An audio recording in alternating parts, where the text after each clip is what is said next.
Indiana basketball hosting Army on Sunday. It's time to get right for the Hoosiers. You are Locked On Hoosiers, your daily podcast on the Indiana Hoosiers. Part of the Locked On Podcast Network, your team every day.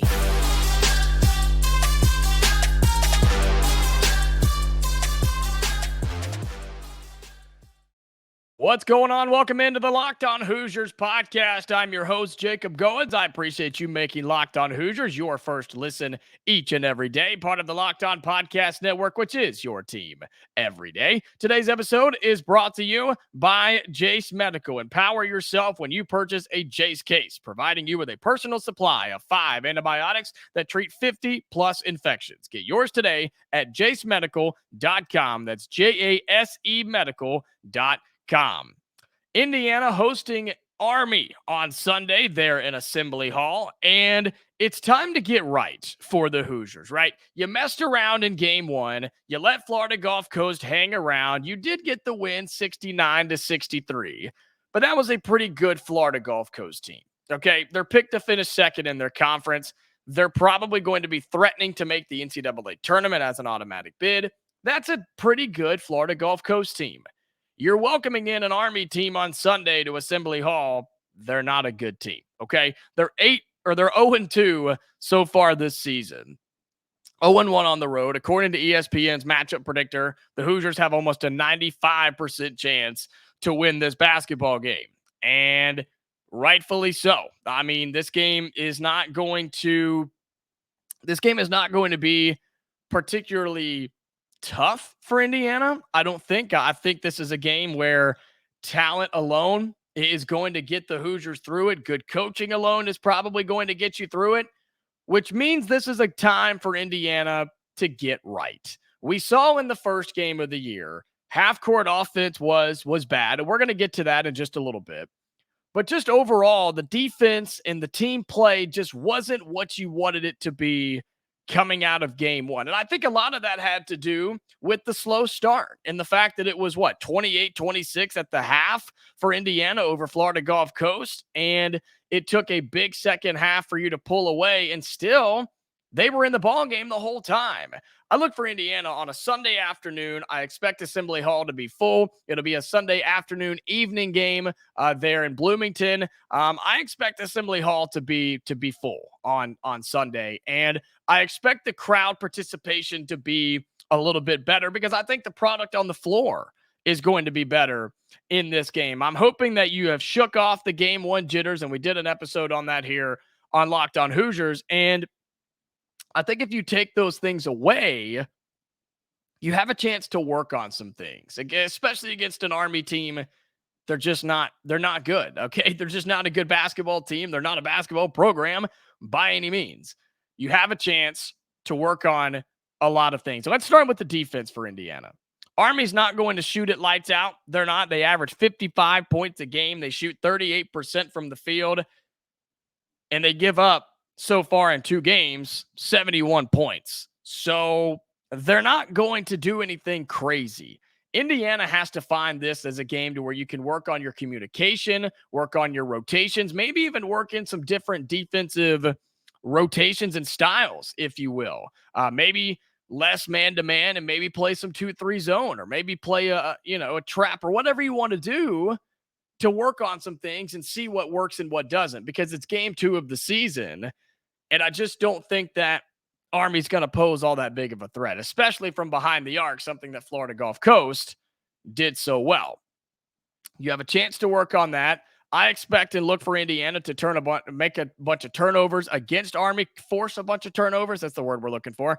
Force a bunch of turnovers against this Army team and get out and run in transition, have some big highlight plays, allow the crowd to get into it, right? Allow Assembly Hall to become, like it always has been, one of the best one of the best atmospheres in college basketball. So and I've talked about this already, that will lead to points in transition, highlight dunks, exciting plays, which leads to confidence, which will allow you to set your half-court offense and be more comfortable when there's not as much pressure on the half-court offense. And I think that's a big thing for Indiana because it wasn't good. in that game against Florida Gulf Coast. And again, we're going to talk about that coming up in a little bit, but those things will allow you to have some fun playing basketball. I mean, there were very few moments in that first game against Florida Gulf Coast where it was visibly noticeable that Indiana was having a good time. The big run in the second half started with the turnover at half court. You had the 14-0 run. That was when Indiana was having some fun. The rest of the game, man, it was a fight against that Florida Gulf Coast team, and rightfully so. They played you really well. I think Indiana's going to have some fun on Sunday. I really do. And you should. This is the easiest part of your entire schedule at the very beginning. This is one of the worst teams you'll play all season long. So you can go out and have some fun, which can build some confidence for you as you have one more easier game before you go and play UConn, which is going to be a tough matchup.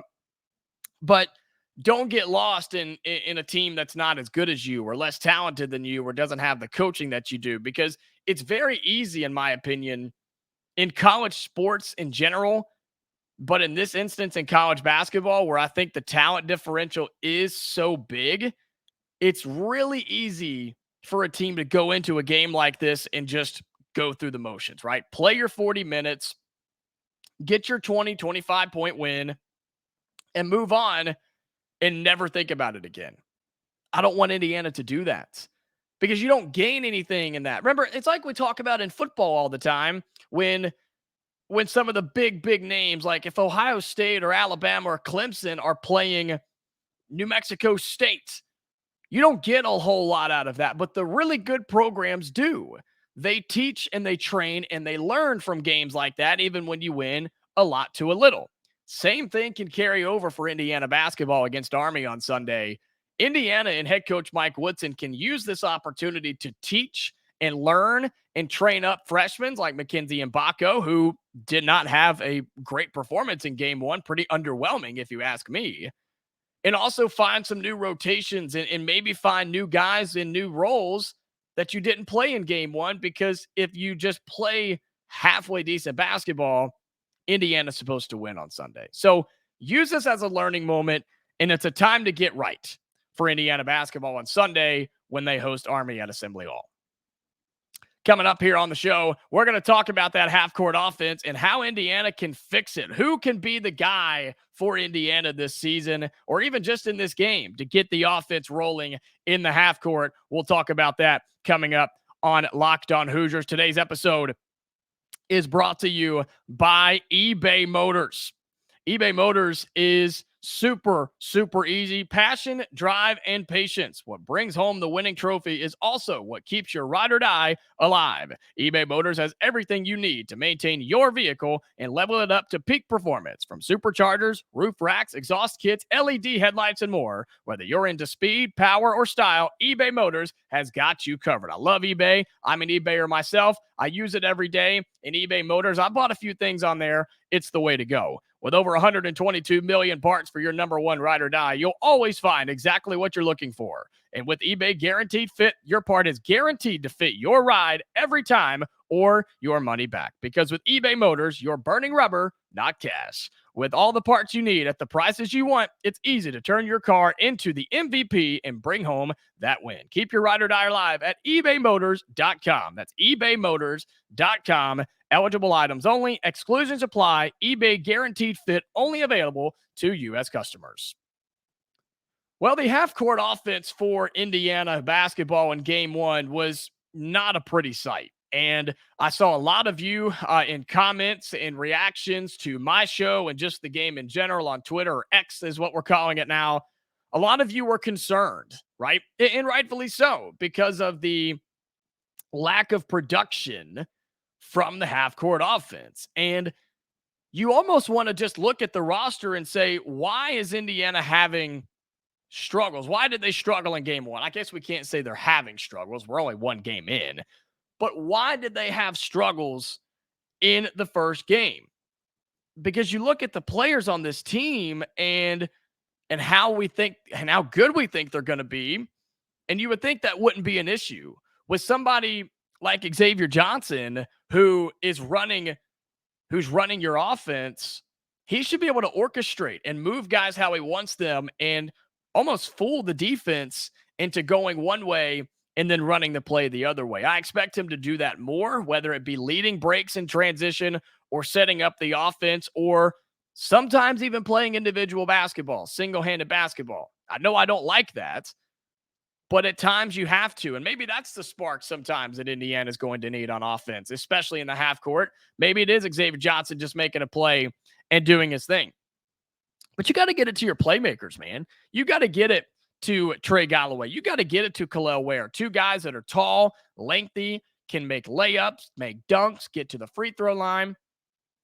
And Galloway and Ware both had a 3 in their first game as well. So maybe that's a chance to get the half court offense, some high pick and rolls. And I've mentioned this before. If guys like that can go 1 of 3 from behind the arc, that's all you need. That's enough of a threat where most defenses will respect it and come out and guard them. And who knows? I think Galloway, maybe Ware, I don't know. We haven't really seen a whole lot of that yet. But Galloway, being a taller guard, he could put it on the floor and go right by you. And that's where you can dish it out, go up for a layup or dunk or whatever the defense gives you, right? So Indiana has to do that. And I think just some movement and some movement with a purpose, right? We talked about the other day passing the basketball just to say you did, passing the ball just to do it and not having effective passes. It works the same way with cuts and screens and back cuts and motion. It works the same way in basketball. You can be running around on offense for 25 seconds, but if you're not actually doing anything, you're wasting your own energy and you're wasting your team's time. If you're setting a back screen, but you set it half lazily, right? And you just kind of, right? You just sort of throw your shoulder at the defender and don't actually set the screen, then that 5 or 6 seconds you wasted setting up that play is gone and wasted and worthless. Same thing on a back cut. If you're not back cutting hard when you're supposed to, you're probably missing an open layup or an open dunk. I'm not saying Indiana's going to do this all season long, but that was a trend in game 1. You got to play with a little purpose on offense. Cut like you mean it. Cut to get open. Set a screen for somebody else to get open, and then roll to get open. And there's no reason guys like Mackenzie Mgbako and Kel'el Ware cannot be doing that. There's no reason a guy like Malik Renew can just take over a game sometimes. There's no reason. And I think Indiana will have to have that at times. From the starting 5, I know their points look good, and Indiana scored 69. That's fine, but I think they can score more than that. I really do. They're going to have to start hitting some threes. And again, you're going to have to get some transition points. But most of the time, it's going to come from the half-court offense, especially from the free throw line, where you didn't hit very many. You hit 19 of 30. That's not a good percentage. That's 63% as a team. That's not good. But you can get to the free throw line more and have better chances to make them if you set up your half-court offense and do what you need to do. I think Mgbako has to play with a little bit more urgency. And I think that could also be chalked up to first game in college. I mean, the guy's a 5-star freshman. He's going to be a stud, but it's his first college game. And I know there's freshmen around there in the country that put on a heck of a performance in week 1, but I'm not worried about it because he's also, here's the thing. A lot of those freshman performances in week 1 around college basketball were from guards. Guards have all the control. Guards can do whatever they want. They bring the ball up the floor. They can go to the rack. They can shoot. They can facilitate. They can do whatever they want. Mackenzie Mgbako is not really in that position. So he has to find ways to get open. And when he does, he can shoot, he can drive, and he can finish. I think he's going to be a huge asset and a huge threat for Indiana on offense. But just these stagnant possessions where you go down and dribble it for 15, 20 seconds, take a bad shot and run down the other end of the floor, that's a waste of a possession, right? Playing solo ball where one person dribbles the ball the entire time and then takes a bad shot that you could have gotten at any point in the shot clock, that's not good basketball either. But it is game 1. How can you change that in game 2 versus Army? I think some different rotations. I really do. I think you're going to see different groups of guys on the floor at the same time. And you're going to see some offensive heavy rotations of 5 guys. That includes guys like Gabe Cupps. Why not? After what he did in game 1, how could you not put him in for the second game? Give him some time. I think a guy like Gabe Cupps and Xavier Johnson and Trey Galloway, you'd be small. Galloway's got some height. You'd be small, but you could also run. Play those 3 guys with Mackenzie, Mgbako, and Kel'el Ware, or even you could almost take Galloway out and put Renew in, either one of those guys. I think you'd have a really good five guys. I think that's a 5 where Mike Woodson puts them on the floor and says, all right, run, go, run. We're going to go fast, and just have so much movement on offense. Go watch the San Antonio Spurs ball movement. They are constantly moving, and every pass has a reason. The Golden State Warriors did that a lot too in their championship runs and their dominating era. Every pass meant something. Everybody was moving for a reason. And I don't think Indiana did that in game 1. But Mike Woodson's too good of a coach to not train that and teach that. And I think a little timidness in the first game of the season was apparent as well. And you played with your food and you almost got bit for it. Army's not that good. Indiana's going to be able to do that. Get better, train yourself, learn from this game, and don't waste 40 minutes on a game that you could win by 1,000 if you really wanted to. It may be closer than what you want it to be, Indiana fans. Let me say that. I'm not saying it's going to be a 2-score game or a 2-point game, but there could be some chances here where it's a little bit closer than for comfort, but there's a reason. Because I think you're going to see a lot of different rotations, different play calls, different schemes for Indiana in this basketball game, because that is what you're supposed to do in a game like this. Indiana will win. I'm not worried about it. You'll move on to 2-0. We'll move on to next week. But I want to see some learning and coaching in game 2 for Indiana versus Army. Coming up, we'll talk some Indiana football as it is Friday as the Hoosiers traveling to Illinois coming off the big win over Wisconsin. How can they keep the momentum and continue to strive for what could be an exciting offseason for Indiana football? We'll talk about that coming up, but want to remind you about our college football kickoff live show for Locked On each and every Friday. Hope you watched it or coming up on this morning, or if you're watching this later Friday, catch it on next week. The Locked On college football kickoff live each Friday. Locked On will go live at 11 a.m. Eastern on every Locked On college YouTube channel. College football kickoff live will cover playoff implications. Those are starting to heat up. The conference rivalry games and go in depth like only Locked On can, including insight and analysis from our stable of Locked On college hosts covering their team every day. Find Locked On college football kickoff live every Friday at 11 a.m. Eastern time on any Locked On college YouTube channel, including Locked On Hoosiers. You don't want to miss it. And a reminder that today's episode is brought to you by Jace Medical. Jace Medical wants to remind you, and I want to talk to you as well, that we've been spending a lot of time talking together, you and I. We get fired up over some wins and losses. We're gonna get passionate about some losses. Who starts and who sits. I'm thankful for the connection that you and I have. And today I want to chat a little bit more personal. Jace Medical has just informed us that you can now get a 1-year supply of ED medications. You realize what that means? Bring on extended travel. You can go into your next natural disaster if one strikes near you, and you're going to be just fine. And with the supply chain issues as well. You are covered, my friend. You don't have to worry about whether or not you can refill your generics for Cialis, Viagra, or Revadio prescriptions. And this is possible because of our friends at Jace Medical. Go online right now at jacemedical.com to receive your 12-month supply on your daily medication. Remember to use promo code LOCKEDON at checkout for a discount as well. A verified customer had this to say about Jace. He said, quote, "I'm thankful for this service. Supply chain issues caused me to cut pills in half to have it.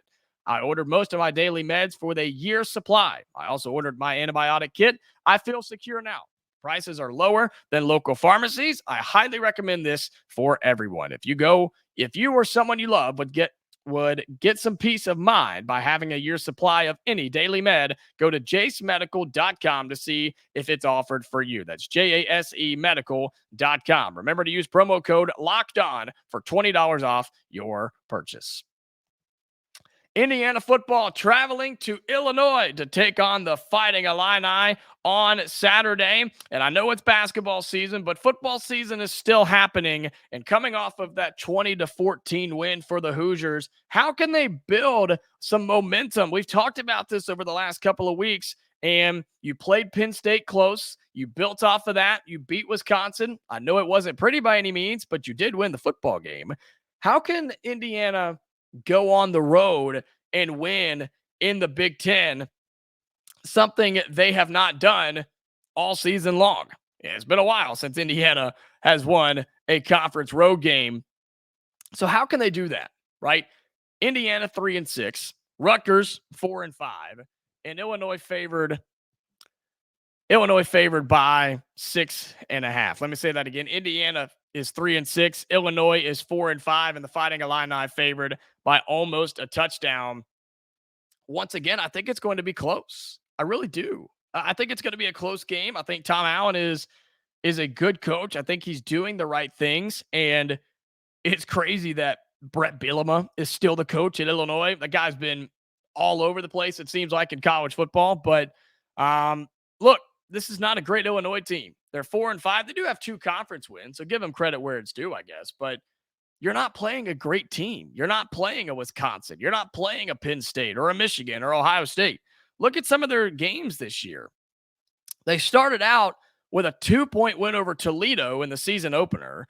They lost to Kansas. They lost to Penn State. Played them kind of close back in September. They beat FAU. They let Purdue smack them in the final game of September, 44-19. They let Nebraska beat them. They did beat Maryland on the road, which is impressive. Wisconsin beat them by 4. And they went on the road and beat Minnesota. How about that? How about that, Hoosier fans? Both of their wins in the Big Ten are on the road for Illinois. So, again, credit where it's due there. But you're not playing that great of a team. Look at the stats for Illinois. I'm going to read them off to you.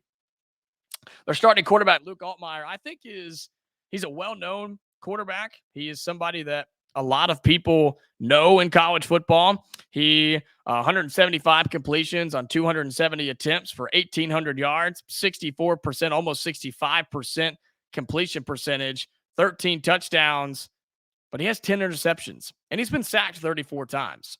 We talked a lot about the Indiana defense and how they have been playing and doing their job. What an opportunity for the Hoosier defense this weekend to get to Altmaier, to force some turnovers and give your offense as many chances as possible to score. Because, look, Indiana's offense, they need a little help, right? In the game of football. They need a little help sometimes. And I think the defense this weekend for the Hoosiers could absolutely do that. If you're able to get to Altmaier and force some bad throws, get some sacks, maybe force a fumble or two and force him into some bad throws, because he obviously makes them. He's got 10 interceptions this year. I think this is a breeding ground type of game for the Indiana defense. And when you look at their defensive numbers, they don't do anything super crazy. I mean, they don't have very many sacks. They only have 14 sacks on the year. So I think Indiana has a chance to really do something here. ESPN's matchup predictor has Illinois with a 64% chance to win, gives Indiana a 36% chance to win. But I think it should tell you something with the betting numbers. Indiana, 6.5-point underdog on the road. I don't hate it. Vegas is predicting this to be a pretty ugly game. Over under 43.5. That's not a whole lot of points. But these teams don't score a whole lot of points either. Going to be a sunny but chilly day in Illinois, but that's nothing new for when these two teams get together in late November. 11 a.m. kick. That benefits road teams, and here's why. Illinois, they're not going to sell out their games. They're not going to sell out. They don't really care about Illinois football at this point in the season being 4-5. Indiana fans can travel to this game And the road team at 11 a.m. tends to get up and play a lot better than the home team because the crowd's not as into it that early in the morning. Now, is Illinois the toughest place to play? No, not by any means. But what I'm saying is the road team can typically take advantage of a slower start for a home team at 11 a.m. I think if Indiana can score early and take a lead early, doesn't have to be much. It can be a touchdown lead for all I care. If you can score early and hold the lead and your defense can ball out and have another groundbreaking day like they've had the last couple of games, sort of like they did against Wisconsin. Just kind of get out a little bit and just hold them away from you and don't ever let them catch up. Don't ever let them build any momentum. Illinois' offense, they're not good. Indiana's isn't either, but I like Indiana's defense a lot more than I like Illinois'. I think Indiana can win, man. I really do. I think they cover the 6.5 points. I think Indiana is in this game down to the end. If they can make the right plays, if you can get this Indiana offense any sort of momentum, I think you have a chance. And if you can let quarterback Sorsby do his thing, I think you're going to have a good chance. I really do. Do I think Indiana wins? For the sake of this podcast, yes. I think Indiana beats Illinois on Saturday. Not only do they cover 6.5, I think they win. And they put 2 games together back-to-back with 2 more winnable games coming up down the stretch. Give me Indiana this weekend. Why not? Let the defense eat on the road in Illinois. And I think Indiana can win this game against Illinois on Saturday. That's going to do it for this episode of Locked On Hoosiers. I appreciate you making Locked On Hoosiers your first listen each and every day, part of the Locked On Podcast Network, which is your team every day. We'll have a reaction video go up early Monday morning for Indiana basketball versus Army. Looking forward to that, so be sure you look for that on Monday. Follow us on Twitter at Locked On Hoosiers. I guess it's X. I got to quit saying Twitter. It's X. I got to accept it. Follow us on X at Locked On Hoosiers. Just search LO_Hoosiers. Follow me on Twitter as well. On X, there we go again, at Goins2Jacob. That's Goins, the number 2, Jacob. Reaction video will go up Monday morning for Indiana versus Army as basketball season continues to get into the thick of it. Until next time, stay safe, Hoosier fans, and I'll talk to you later.